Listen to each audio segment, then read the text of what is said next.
escamo celular. Voy a empezar a hacer la presentación. Si tienen alguna pregunta, pues pueden dejarla en el chat y al final, con mucho gusto, se las vamos a responder.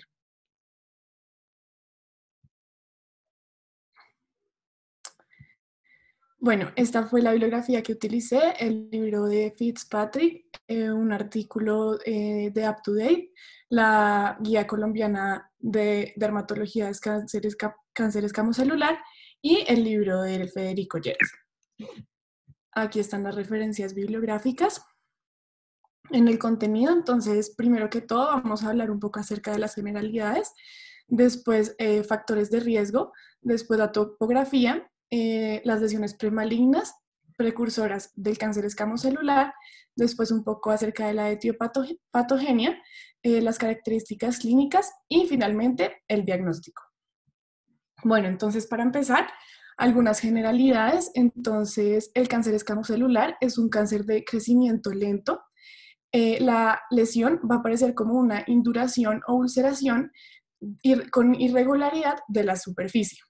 Además, va a tener un alto potencial metastásico y puede afectar las mucosas. Esta es una característica muy importante y que además de todo nos la va a diferenciar del carcinoma vasocelular. Bueno, en cuanto a los factores de riesgo, entonces estos son multifactoriales, pueden incluir factores de riesgo tanto ambientales y constitucionales. Entonces, en primer lugar, tenemos la exposición crónica y temprana a la radiación ultravioleta y el uso de cámaras de bronceo. Por otro lado, tenemos la exposición ocupacional. En este caso tenemos exposición a hidrocarburos aromáticos y arsénico. Sin embargo, no vamos a tener en cuenta solo las personas que en su trabajo tienen exposición a este tipo de químicos, sino también, por ejemplo, los campesinos, que estas personas pues están mucho tiempo del día expuestas al sol y van a tener un alto riesgo de desarrollar este tipo de cáncer en la piel. Por otro lado, tenemos las cicatrices antiguas, el antecedente de dermatosis crónicas de diversa etiología. Entonces, en estas vamos a tener las úlceras de miembros inferiores de origen vascular, el lupus cutáneo y discoide, el líquen escleroso, el líquen plano y los linfedemas. También vamos a tener las personas con fototipos Fitzpatrick 1 y 2, ya que estas personas pues son los de fototipos más claros y tienen un mayor riesgo de desarrollar este tipo de cáncer. También tenemos el tabaquismo. Las personas que son fumadoras tienen un riesgo relativo del 2.3 más alto en comparación a las personas que no fuman. Las personas que tienen algún tipo de inmunosupresión, principalmente las personas con VIH, las infecciones crónicas, los síndromes hereditarios. Aquí vamos a encontrar el xeroderma pigmentoso, la disqueratosis congénita y el albinismo. Y otro factor de riesgo importante es que se da principalmente en adultos mayores. En cuanto a la topografía, se puede desarrollar en cualquier superficie cutánea, incluyendo la cabeza, el cuello, el tronco, las extremidades, la mucosa oral, piel perungueal y el área anogenital.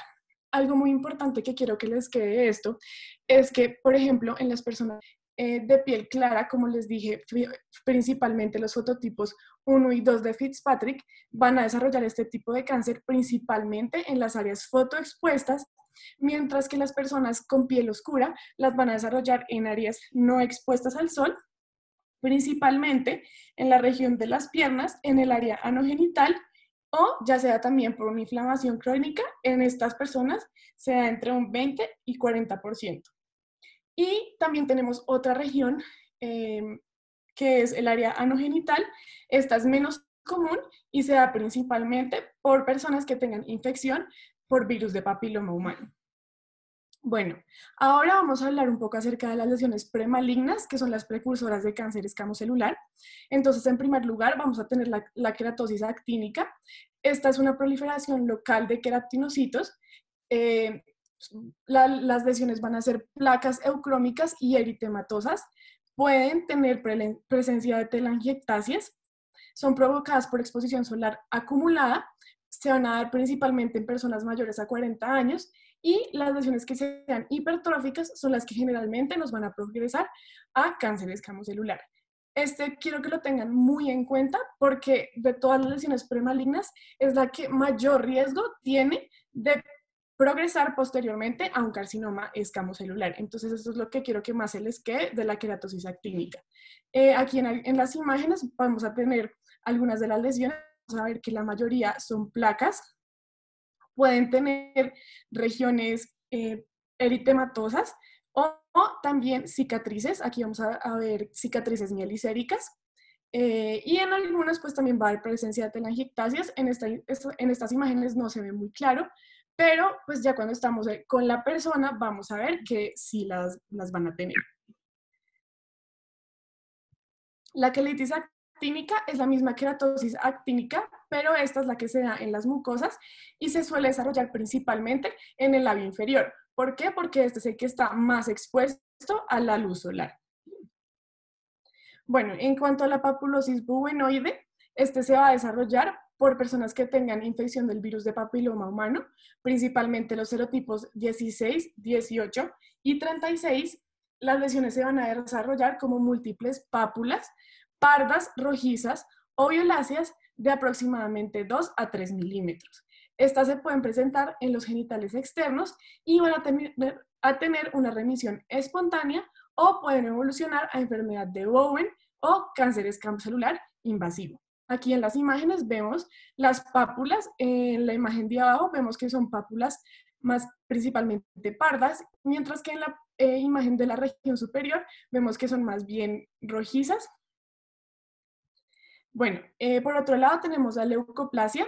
Esta se va a desarrollar principalmente en las mucosas, más que todo en la mucosa oral. La lesión se va a desarrollar como una placa blanca superficial. Puede ser eritematosa, el paciente nos va a referir que le pica mucho. Y el factor de riesgo más importante es que la persona sea fumadora.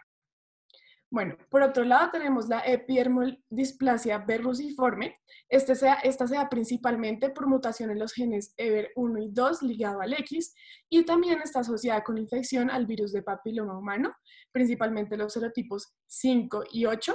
Las lesiones, como las vamos a ver, como vemos aquí en las imágenes, van a ser pápulas y máculas descamativas, aquí podemos ver, de color pardo claro, rosa o también pueden ser hipopigmentadas. También estas lesiones pueden ser eritematosas, principalmente se dan en el tronco, como podemos ver en esta imagen superior. Sin embargo, también se pueden dar en manos y pies. Por otro lado, tenemos la queratosis por arsenicales. Esto es pues el factor de riesgo principal, es exposición ocupacional, principalmente a químicos, entonces trabajos en industrias de minería, fundición, agricultura o fabricación de vidrios, que es donde más vamos a tener el uso de estos químicos. También se puede dar por ingestión de arsenicales por un tiempo prolongado. Las lesiones las vamos a ver como pápulas amarillentas, puntiformes en las plantas de las manos principalmente, que son las que pues, el trabajador va a estar usando todo el tiempo. Y también se puede dar en tronco y otras zonas, pero en estos casos va a ser principalmente por la ingestión como tal del químico.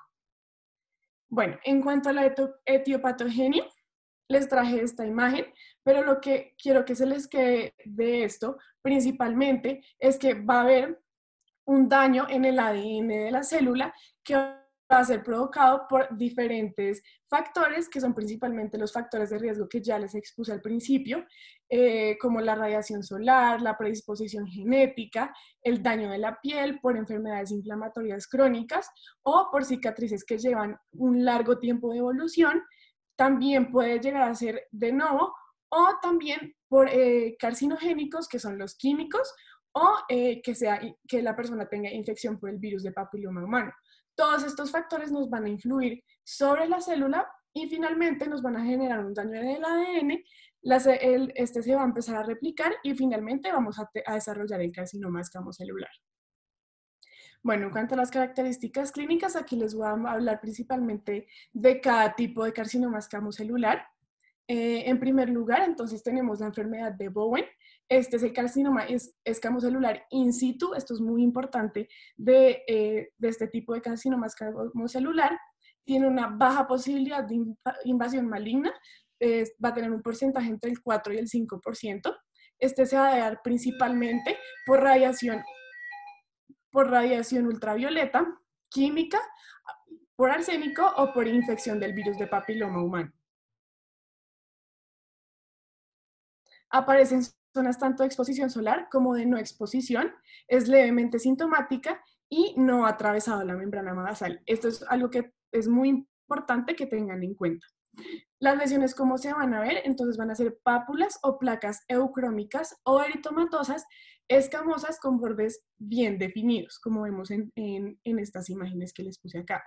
Pueden ser hiperqueratóxicas, esto se va a ver principalmente al tacto, y en algunas ocasiones puede estar fisurada, como vemos en la imagen de la mitad.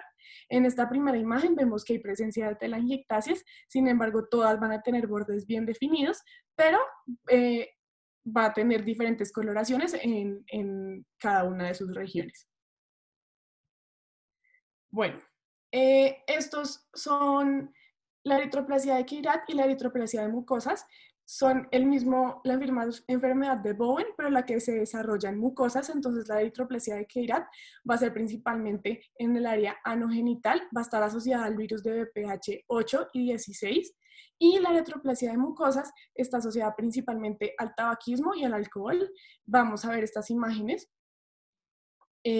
Generalmente van a ser placas eritematosas, no van a tener regiones descamativas ni áreas de cicatrización. El cáncer escamocelular de áreas expuestas al sol es otro de los tipos de cáncer escamocelular. La presentación es inicialmente pápulas o placas queratóxicas y posteriormente se puede desarrollar nódulos o tumores ulcerados que infiltran y se fijan en los planos más profundos de la piel. La superficie de estas lesiones suele ser lisa, pero en algunas ocasiones se puede tornar verrugosa o papilomatosa.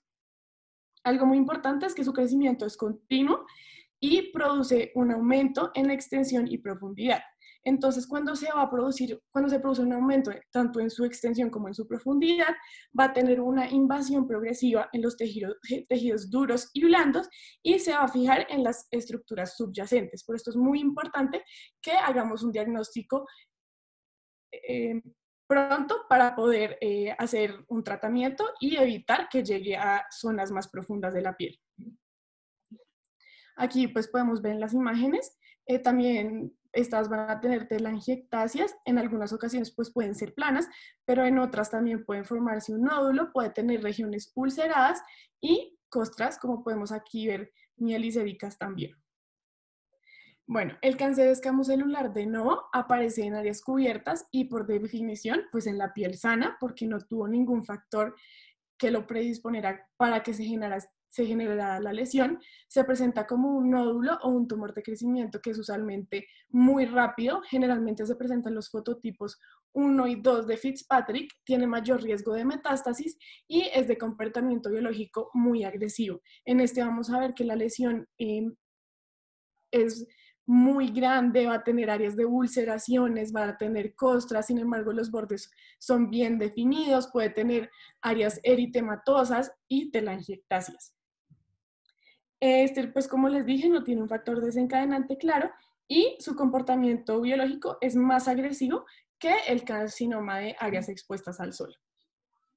Bueno, el cáncer escamocelular de mucosas vamos a tener dos tipos. Primero, el que se da en el labio inferior. Este se desarrolla usualmente sobre las quelitis actínicas en la semimucosa del labio. Como les dije al principio, generalmente es en el labio inferior porque es el que más expuesto está a la radiación solar. Se presenta como una placa queratóxica persistente con un área indurada, como podemos ver en esta imagen de acá, o una úlcera que puede evolucionar a nódulo.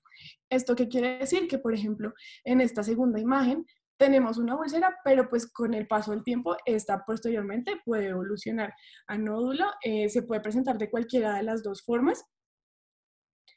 Bueno, por otro lado tenemos el cáncer que se da de mucosas, que se da en la mucosa oral. Este afecta principalmente el paladar y la lengua y se deriva de una eritroplasia, como la que les explicaba de la enfermedad de Bowen, la eritroplasia de la mucosa oral. Bueno, el cáncer escamocelular verrucoso, este afecta la piel acral, la región perianal, la vulva y el glande. es muy poco frecuente, está muy asociado a infección por virus de papiloma humano, es de crecimiento lento y está caracterizado por su agresividad local, pero bajo potencial metastásico.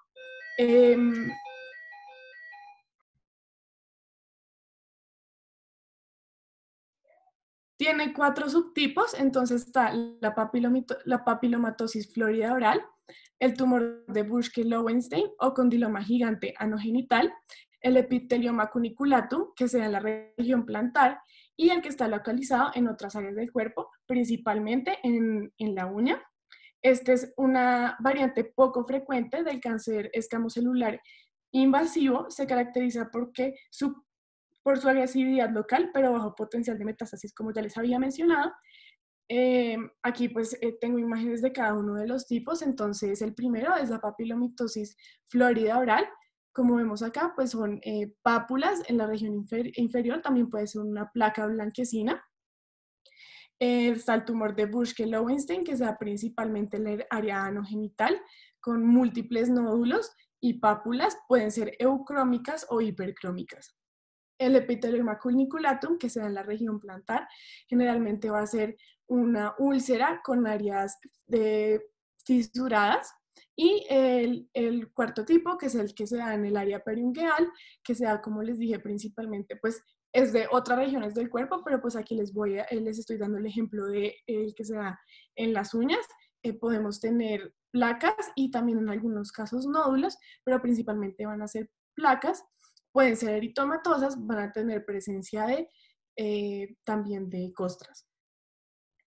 Bueno, por otro lado tenemos el cáncer escamocelular originado de las lesiones crónicas. Este es el subtipo más agresivo con mayor porcentaje de invasión, recurrencia y potencial metastásico. Este se da en piel que está crónicamente agredida y también se puede dar por enfermedades inflamatorias como el lupus cutáneo discoide, el líquen escleroso y atrófico, el líquen plano, la hidradenitis supurativa y los linfedemas y piel previamente irradiada. El que sea sobre cicatrices de largo tiempo de evolución lo vamos a llamar úlceras de Marjoli, y para sospechar que hay una neoplasia, esta se sospecha ante una induración y aparición de un nódulo en la cicatriz. Entonces, si esto llega a ocurrir, pues ya sabemos que es un cáncer escamocelular originado en lesiones crónicas. Este, pues bueno, lo podemos ver en esta imagen. Este es principalmente sobre una cicatriz de largo tiempo de evolución. Bueno, finalmente tenemos el queratoacantoma. Esta es una forma particular, ya que es un tumor que presenta remisión espontánea. Por eso se ha estudiado mucho y no se sabe si se clasifica específicamente sobre un tipo de cáncer, porque pues tiene una remisión espontánea, no necesita de algún tratamiento. Entonces digamos que esto se ha estudiado. La gran mayoría de los pacientes son adultos mayores y los tumores se presentan en las áreas de exposición solar crónica. Va a tener 3 estados evolutivos: el proliferativo, el de madurez y el involutivo. Tiene un rápido crecimiento de aproximadamente 10 a 25 milímetros en 6 semanas. Involuciona de forma espontánea entre las 12 semanas y el año de aparición. A medida que está involucionando, el cráter queratinoso central va a aumentar de tamaño a expensas del tejido tumoral circundante, para pues ya después empezar a involucionar. Y cuando está en el estado involutivo se observa un nódulo necrótico y este puede llevar a la formación de una cicatriz. Entonces pues aquí vemos una lesión que puede estar en el estado de madurez y ya esta otra ya puede estar en el estado involutivo. Puse la imagen de un cráter porque lo relacionan mucho, ya que pues como podemos ver son muy parecidos. Y en el 74% de los casos se presenta en la región de la cara.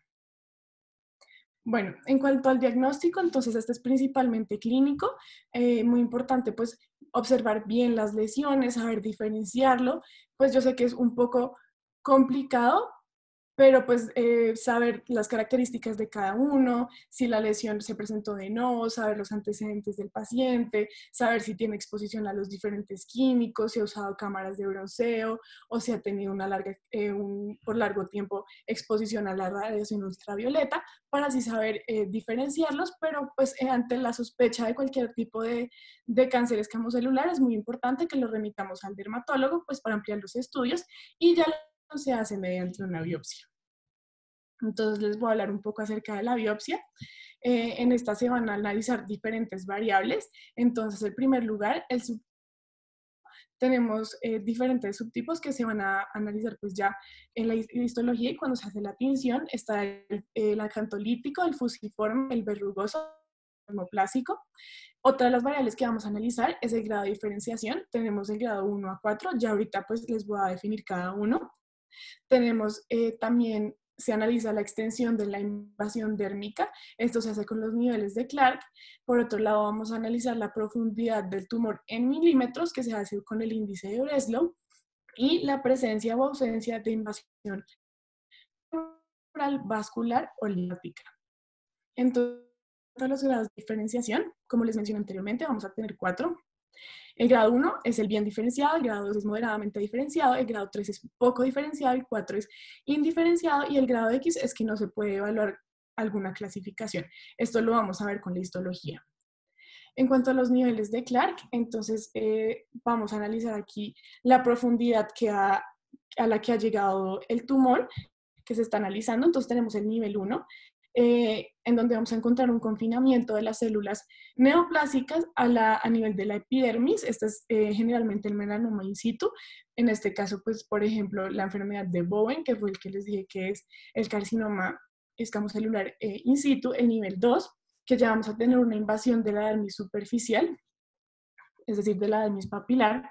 El nivel 3, que va a tener una invasión de la unión de la dermis papilar con la dermis reticular. El nivel 4 ya va a ser una invasión profunda, que ya nos va a llegar hasta un nivel muy bajo en la dermis reticular. Y finalmente el nivel 5, que ya es invasión del tejido celular subcutáneo, ya va a alcanzar casi que la hipodermis. Bueno, y finalmente tenemos el índice de Breslow. Aquí lo que queremos ver es supervivencia el porcentaje de supervivencia a los 5 años, ya sea sin ulceración o con ulceración. Entonces, para esto tenemos que hacer medición del tumor en milímetros y dependiendo de la medición que nos dé, pues vamos a saber el porcentaje de supervivencia a los 5 años. Sin embargo, estos tipos de cáncer tienen una muy baja mortalidad y con el tratamiento pues ya es suficiente. Y en esta imagen pues lo que les quiero mostrar es ya tanto la escala la escala de Clark como el índice de Breslow para que pues podamos comparar. Bueno, finalmente ya el tratamiento. Entonces, pues antes de que veamos algunas cosas de tratamiento, es muy importante tener en cuenta la clasificación TNM. Esta es para ver qué tipo de tratamiento le vamos a dar a este tumor. Entonces, pues en primer lugar tenemos la del American Joint Committee on Cancer y aquí entonces vamos a analizar dos cosas: los grupos de clasificación y los factores de riesgo. Entonces, en cuanto a los grupos de clasificación, vamos a tener de la X0, 1, 2, 3 y 4. Entonces, vamos a ver si es un tumor no evaluable, si no hay evidencia de tumor primario, si el carcinoma es in situ, si es menor de 2 centímetros y pues ahí ya empezamos a ver el tamaño y ahí miramos entonces qué tratamiento le vamos a dar al paciente. Y a este le vamos a sumar algunos factores de riesgo. Entonces en este vamos a ver la localización anatómica, si por ejemplo es en la oreja o en el labio, el grosor del tumor, la clasificación de Clark, si es 4 o mayor, si hay invasión perineural o si el tumor es pobremente diferenciado o indiferenciado. Y también se recomienda, después de realizar la clasificación TNM, usar la clasificación de Hambusaria Parlani. En esta lo que vamos a hacer pues también es un poco parecida a la anterior, pero entonces en la clasificación de la T vamos a tener solo 1, 2A, 2B y 3, dependiendo los factores de riesgo que veamos en esta persona, y los factores de riesgo que se van a analizar es el diámetro tumoral, que sea de 2 o más centímetros, que tenga una pobre diferenciación histopatológica, que tenga una invasión perineural y que la invasión vaya más allá de la grasa subcutánea, que este, por ejemplo, ya sería un nivel 4 de Clark, pero que no incluya el hueso todavía. Aquí les traje algunos de los tratamientos que se realizan. No los voy a mencionar todo porque pues esta parte es muy extensa, pero pues digamos que los más importantes, entonces está la cirugía, se considera el tratamiento de elección en la mayoría de los casos. Aquí lo que se busca es hacer una resección completa del tumor con los márgenes laterales profundos y laterales recomendados. Por otro lado, tenemos el tratamiento tópico. Aquí el agente de elección es el 5-fluorouracilo tópico con una concentración más usada, que es la del 5%. Se puede utilizar en cáncer escamocelular in situ o superficialmente invasivos. El porcentaje de curación está entre el 70% y el 85%. Y finalmente tenemos la radioterapia. Estas se utilizan rayos X y fotones de alta energía para destruir el tumor. Esta está completamente contraindicada en pacientes menores de 55 años porque entonces vamos a aumentar el riesgo de cáncer radioinducido, entonces en estos no se puede realizar, y tampoco se recomiendan tumores de mal delimitados o residuantes. Bueno, en cuanto a las conclusiones, entonces hay 4 cosas que quiero que se lleven muy importantes: que el cáncer escamocelular tiene un riesgo de metástasis, que también se puede presentar en mucosas a diferencia del cáncer vasocelular, que principalmente se genera en zonas expuestas al sol. Sin embargo, también puede ocurrir en regiones que no estén expuestas al sol, y en la práctica clínica toda cicatriz que le salga una úlcera se debe poner atención, ya que estaríamos sospechando de una lesión que evoluciona a algún tipo de cáncer, y debemos remitirla al dermatólogo. Esto era todo, muchísimas gracias por su atención, y pues cualquier pregunta que tengan nos la pueden hacer en el chat y se las respondemos. Súper, vale, muchísimas gracias por tu charla, por tu tiempo y por toda la preparación. Les voy a mandar ahorita el link de la asistencia por el chat, tanto a los de sexto semestre como a todos los del DERMIC. Y pues quería saludar al doctor, darle la bienvenida y pues agradecerle mucho por acompañarnos el día de hoy. No sé si quiera dar algunas palabras, alguna retroalimentación. Y pues si tienen Sí, preguntas, mándenlas por el chat. sí, hola Nata. ¿Me escuchan? Sí. Sí, señor. Bueno, lo primero, pues felicitar a Valentina. Me parece que la charla estuvo muy completa, muy claros los conceptos. Yo, pues digamos que le pido disculpas porque ella me había hablado, pero no había tenido la oportunidad de responderle. Esta semana estuve bastante complicado, entonces digamos que cuando vi la presentación me pareció correcta y no tenía, digamos, como ninguna, ningún cambio como para hacerle a la charla. Entonces, yo veo que como les dije, la charla está muy completa. No veo, digamos, como otro aporte más allá de que alguien quiera de ustedes hacerme alguna pregunta. Lo único de pronto es dejarles como unas cositas ahí.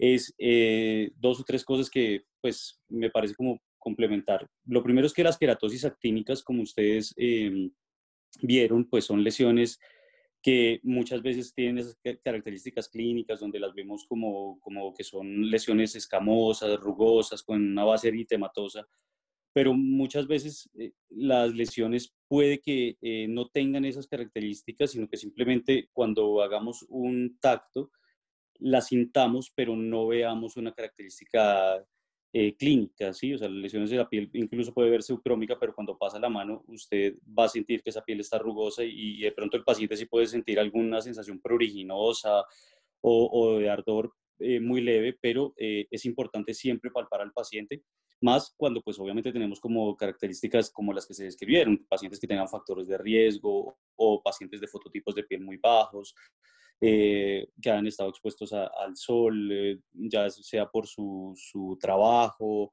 o por la exposición que ha tenido a lo largo de la vida. Entonces, siempre revisar como los pacientes, porque ellos muchas veces están consultando por otras causas, por ejemplo, una queratosis seborreica, que son lesiones más llamativas y de pronto las otras las deja pasar y ellas pues ya se pueden empezar a complicar. Sin embargo, las queratosis actínicas per se se demoran mucho tiempo para volverse un carcinoma escamocelular. No por eso estoy queriendo decir que no se deba manejar, se debe manejar porque lo mejor es hacer prevención, pero muchas de ellas pueden durar años y no llegar a progresar a un carcinoma escamocelular. El problema es que cuando ella decide ya evolucionar a un carcinoma escamocelular, lo hace de una forma muy rápida. De pronto la lesión estaba ahí controlada, a veces incluso siendo valorada por el dermatólogo, y de pronto ella, así se le han hecho manejos con crioterapia o con otros manejos tópicos, eh, no mejora y de pronto evoluciona eso. Entonces siempre estar evaluando. Lo otro es que existe un concepto que se llama la queratosis actínica hipertrófica, que en esa queratosis actínica hipertrófica vemos como un aumento del grosor de la base de la lesión, digamos con un poquito más de induración, o vemos de pronto que la lesión está un poco más escamosa, más áspera, y a veces es difícil diferenciarla del carcinoma escamocelular in situ, que es la enfermedad de Bowen. Entonces, digamos que en ese caso, siempre es mejor tomar una biopsia en caso tal. O sea, no, hay algunas escuelas que de pronto dicen inicie tratamiento con 5-fluorouracilo y digamos que de acuerdo a la respuesta de esas queratosis actínicas, si no mejora, pues usted está como es más a favor de que haya un carcinoma escamocelular in situ a que sea una queratosis actínica hipertrófica, pero yo prefiero siempre como que se inicie con una biopsia que es más fácil. Si la biopsia pues nos reporta que eres una queratosis actínica, pues hacemos una crioterapia posterior a la biopsia, o si no, pues sabemos qué hacer si es un carcinoma escamocelular. Clínicamente usted lo puede ver in situ, pero ya de pronto puede ser invasor, levemente, pero puede ser invasor. Entonces, es mejor tomar la biopsia primero. Eh, es importante tú el tiempo de evolución.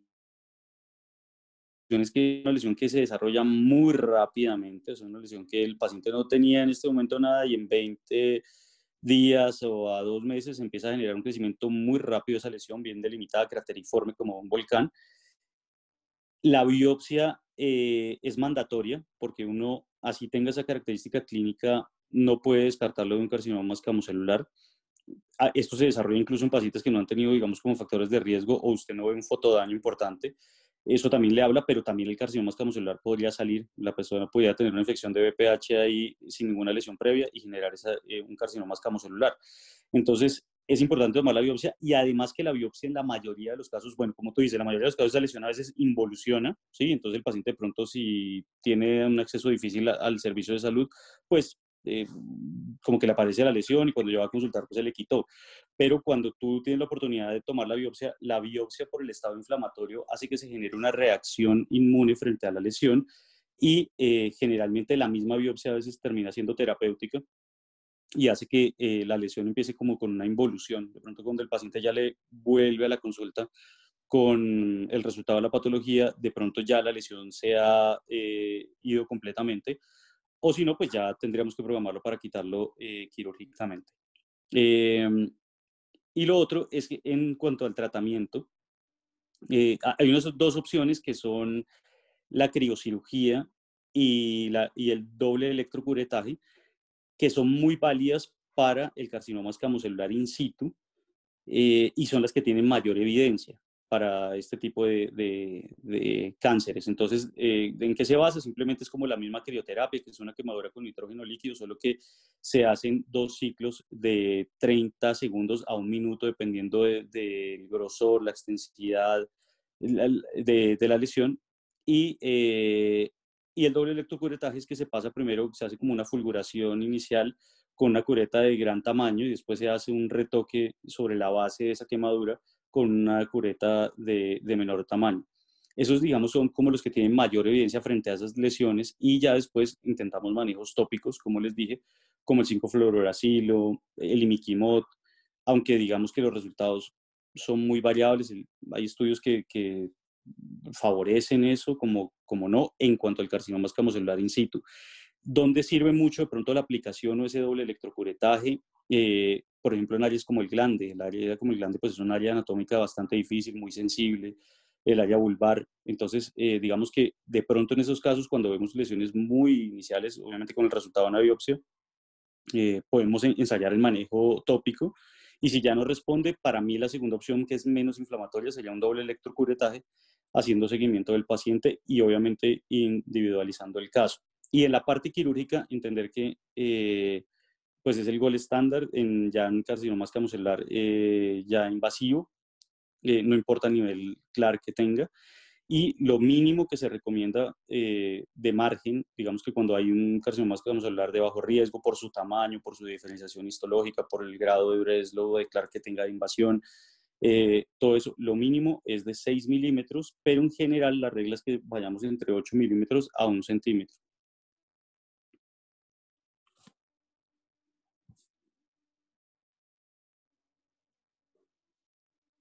No sé si tengan preguntas, si quedó claro.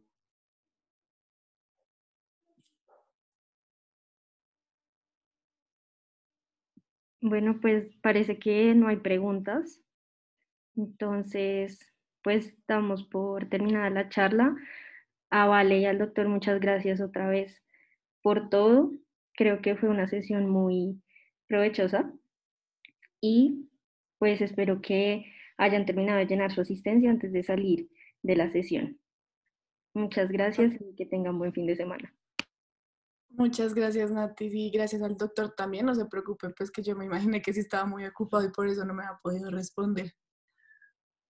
No, Valentina, pero igual, o sea, créeme que la charla la vi muy bien enfocada.